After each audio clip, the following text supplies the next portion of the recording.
America और Iran में बरकरार तनाव के बीच प्रधानमंत्री नरेंद्र मोदी ने सोमवार को ईरान के राष्ट्रपति मसूद पेजेश्कियान से टेलीफोन पर बातचीत के दौरान ईरानी राष्ट्रपति ने पश्चिम एशिया में हाल के घटनाक्रम और आगे की स्थिति को लेकर के प्रधानमंत्री मोदी को जानकारी दी। प्रधानमंत्री मोदी ने कहा कि भारत लगातार ये मानता रहा है कि सभी मुद्दों का समाधान बातचीत और कूटनीति के जरिए ही होना चाहिए।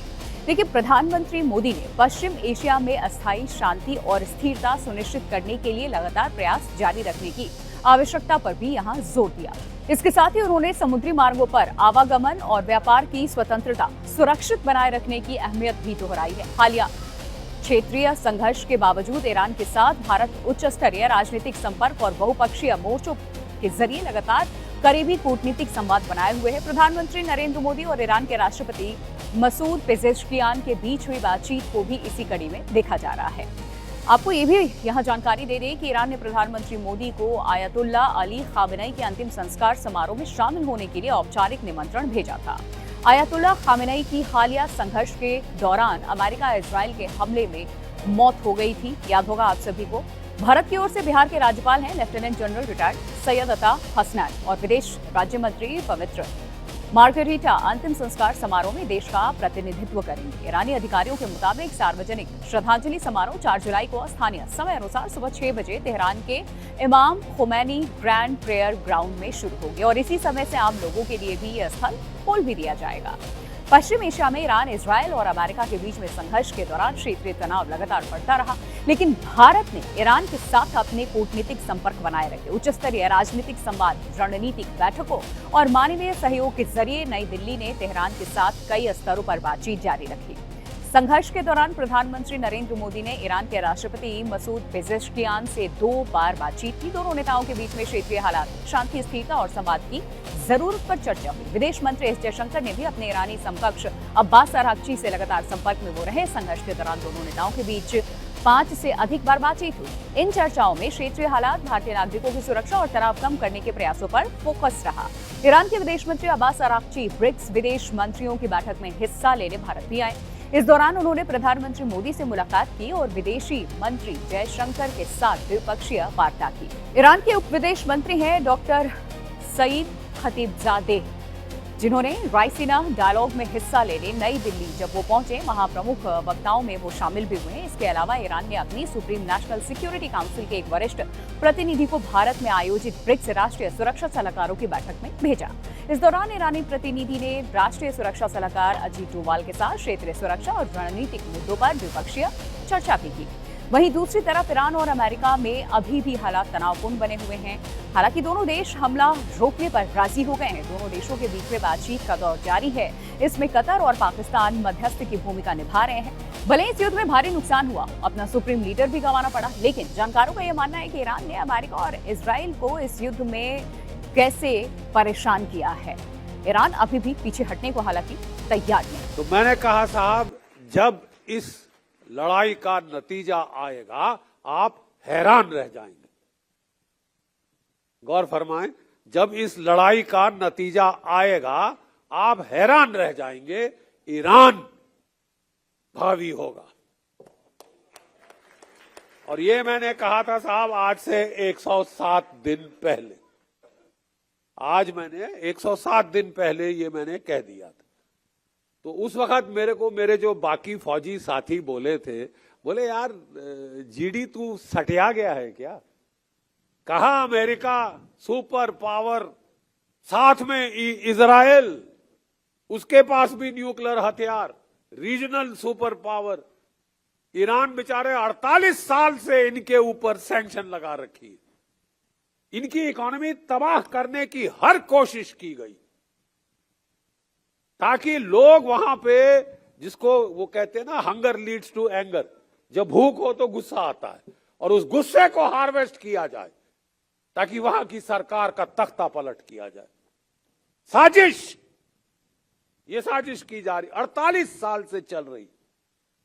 लेकिन दाद देना पड़ेगा इस मुल्क को साहब। आपको कदर करनी पड़ेगी इनकी जो शहादत, जो कुर्बानी जो इन्होंने दी है। और इनकी शहादत कुर्बानी की वजह से जो थर्ड वर्ल्ड की इज्जत है वो बरकरार रखी है साहब इन्होंने। वो बरकरार रखी है। और हमें फौज में अगर एक चीज की हम लोग हम बहुत कदर करते हैं, वो है हिम्मत की, वो है शुजात की। हिम्मत की, शुजात की कदर फौज में की जाती है, चाहे हमारा दुश्मन ही क्यों ना दिखा रहा हो। लेकिन अगर वो अपने मुल्क के लिए, अपने नमक के हक अदा करने के लिए सर कुर्बान कर रहा है, तो उसकी इज्जत करते हैं, चाहे दुश्मन का भी हो, चाहे दुश्मन का भी हो। ये हम जानते थे कि ये बहुत पुरानी सभ्यता है।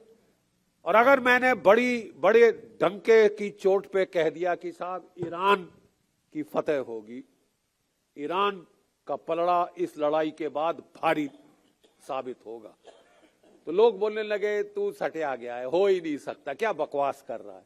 मैंने कहा आगे आगे देखे जाओ, ठीक है। इजराइल से एक सज्जन, ठीक है, एक महानुभाव, वो भी मेरे साथ टीवी पे थे, बोले 48 घंटे में ईरान खत्म, घुटने टेक देगा। अयतुल्लाह खुमैनी साहब को मार डाला, 80 साल की उनकी बेचारी बेगम को मार डाला तुमने, उनके बेटे, उनकी बेटी, उनकी बहू को मार डाला। मेरी भी बहू यहां बैठी है, इसका लड़ाई से क्या सरोकार। अब औरतें बच्चे मार रहे हैं और उसके बाद टार्जन, बुंडोलो, क्रीगमैन ने औरतें 168 बेटियां मार डाली। अबे लानत है तुम पे, चुल्लू भर पानी में जाके डूब के मर जाओ, लानत है तुम पे। तुम बच्चियां मार रहे हो, तुम हारोगे, क्योंकि तुम गुनाह कर रहे हो। उस मालिक की नजरों में तुम गुनहगार हो, इंसानियत की नजरों में तुम गुनहगार हो तुम गुनहगार। अरे मासूम बच्चियों को कौन मारता है यार, हैवान ही है कोई जो उसको मारे, एक छोटी सी बच्ची को मार डालेगा। तुमने एक नहीं मारी साहब, 168 मारी है मिनाज में, और वो तो एक जगह थी, वो तो एक जगह थी। मैं आज आपको इस जंग के कुछ जो नुक्ते हैं वो समझाना चाहता हूं, एक फौजी अफसर के तौर पे।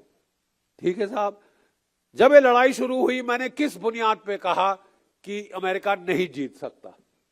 एक मैथमेटिकल इक्वेशन हमारे ना, ये देखिए यहां पे जीरो का इजाद हुआ था इस मुल्क में, यहां से ईरान गया, ईरान से अरब गया, अरब से यूरोप गया, और अमेरिका वगैरह, उन्होंने सारा मैथमेटिक्स हम लोगों से सीखा है, सारा मैथमेटिक्स हम लोगों से सीखा है। तो मैंने कहा साहब, जब अमेरिका ने इराक पे हमला किया था, इराक ईरान से 1/4 गुना छोटा है। इराक सपाट समतल रेगिस्तान है, वहां कहीं भी लेके टैंक लेके चढ़ जाओ। ईरान इराक से 4 गुना बड़ा है, नंबर 1। ठीक है साहब, ईरान इराक से 4 गुना ज्यादा बड़ा है, और पहाड़ ही पहाड़ हैं, एल्बर्स, ज़ाग्रोस, और जो समुद्र तट है हॉर्मुज के ऊपर, वो सारी चट्टाने हैं, रेत नहीं है साहब। वो चट्टान पे हमला करने बड़ी बड़ी फौज के फाख्ते उड़ जाए। और 48 साल से ये लोग तैयारी कर रहे हैं इस जंग की, 48 साल से ईरान के लोग इस जंग की तैयारी कर रहे हैं।